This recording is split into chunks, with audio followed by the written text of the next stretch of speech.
नाज़रीन, सिंध में रहियल मकानी तकन ते थियल नंढी चूंड में गैर सरकारी ऐं गैर हतमी नतीजनि मूजिब पीपल्स पार्टी अक्सरियत सां कामयाबी हासिल करे वरिती आहे। पीपी चेयरमैन बिलावल भुट्टो ज़रदारी कामयाब थियल उम्मीदवारनि खे वाधायूं ॾींदे उम्मीद ज़ाहिर कई आहे त इंशाअल्लाह 8 फरवरी ते थियल आम चूंडनि में बि पीपल्स पार्टी जी सोभ थींदी। सिंध में रहियल मकानी तकन में यूनियन कमेटियुनि ऐं यूनियन काउंसिल जे चेयरमैन, वाइस चेयरमैन ऐं वार्ड काउंसिलरनि जी सीटुनि ते गुज़िरियल ॾींहुं थियल नंढी चूंड में पाकिस्तान पीपल्स पार्टी अक्सरियत सां कामयाबी हासिल करे वरिती आहे। कामयाब उम्मीदवारनि में कराची जो मेयर बैरिस्टर मुर्तज़ा वहाब ऐं डिप्टी मेयर सलमान अब्दुल्ला मुराद ऐं सखर जो deputy mayor doctor Arshad Mughal पिण शामिल आहिनि, जिन हिक हिक यूनियन कमेटी जी सीट हासिल करे पंहिंजे लाॻापियल उहिदनि ते बरक़रार रखण लाइ कानूनी घुरिजूं पूरियूं करे छॾियूं आहिनि। कराची जे 5 ज़िलनि में नंढी चूंड पुरअमन रही।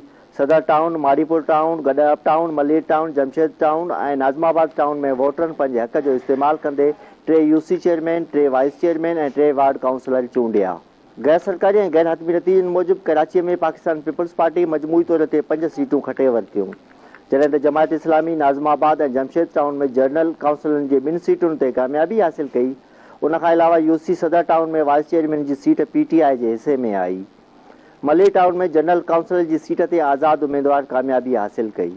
इन्हनि समूरनि तकनि ते थियल नंढी चूंड में वोटरनि जो टर्न आउट घटि रहियो। गडप टाउन जे यूसी 7 में वोटरनि जो टर्न आउट घणो रहियो, जिते डिप्टी मेयर कराची सलमान अब्दुल्ला मुराद उम्मीदवार हो। सलमान अब्दुल्ला मुराद 10,000 खां वधीक वोट हासिल कया, जॾहिं त जमायत इस्लामी जो उम्मीदवार अयूब ख़ासकेली 1300 वोट हासिल करे सघियो। गैर सरकारी नतीजनि मूजिब मेयर कराची मुर्तज़ा वहाब सदर टाउन जी यूसी 13 गैलेक्सी क्लिफ्टन तां 3,976 वोट खणी कामयाब थी वियो, जॾहिं त जमायत इस्लामी जो उम्मीदवार 1,566 वोट हासिल करे सघियो। ॿिए तरफ़ गैर सरकारी नतीजनि मूजिब खैरपुर म्यूनिसिपल कमेटी जे वार्ड नंबर 9 ते पीपी उम्मीदवार नोमान वसाण सोभारो थी वियो। सखर में निज़ार सिद्दीकी टाउन जे यूसी 10 ते पीपल्स पार्टी जो उम्मीदवार deputy mayor doctor Arshad Mughal कामयाब थी वियो। अहिड़ी तरह गंबड़ जे वार्ड नंबर 6 ते पीपी उम्मीदवार सदाम जोखियो ऐं दौड़ टाउन कमेटी जे वार्ड नंबर 8 ते बि पीपी उम्मीदवार वसीम अफज़ल राजपूत खटे विया आहिनि। होॾां पाकिस्तान पीपल्स पार्टी जे चेयरमैन बिलावल भुट्टो ज़रदारी सिंध में नंढी मकानी चूंडुनि में कामयाब थियल उम्मीदवारनि खे वाधायूं ॾिनियूं आहिनि।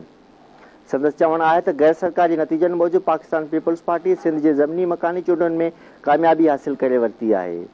कराची समेत सॼी सिंध हिकु भेरो ॿीहर नफ़रत ऐं विरहाङे जी सियासत खे शिकस्त ॾिनी आहे। बिलावल भुट्टो ज़रदारी चयो आहे त हाणे 8 फरवरी ते बि इंशाअल्लाह पाकिस्तान पीपल्स पार्टी जी सोभ थींदी।